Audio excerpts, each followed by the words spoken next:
Ministre-président pendant 20 ans, Charles Piquet salue ce matin la mémoire de l'un des artisans de la création de la région bruxelloise. En 87, Jean-Luc Dehaene a une mission. Il a 100 jours pour sortir le pays de la crise et former un gouvernement. Après 106 jours, il décroche un accord dont fait partie la création de la région après 9 ans d'attente. Bon, nous, on était demandeurs parce que Bruxelles était dans le frigo, comme on dit. Et donc, il a, avec Philippe Moreau, négocié et il était très inventif.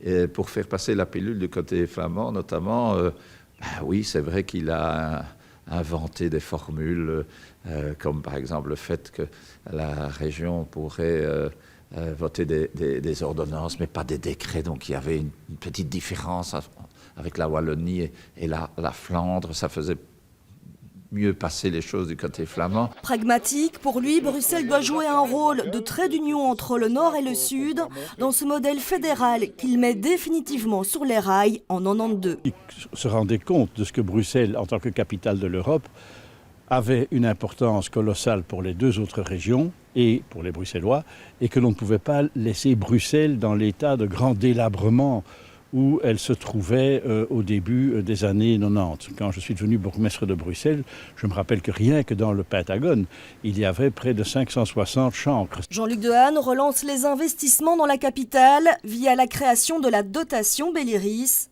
Il a permis à la Belgique de survivre en évoluant, une page qui se tourne à 10 jours d'un nouveau scrutin.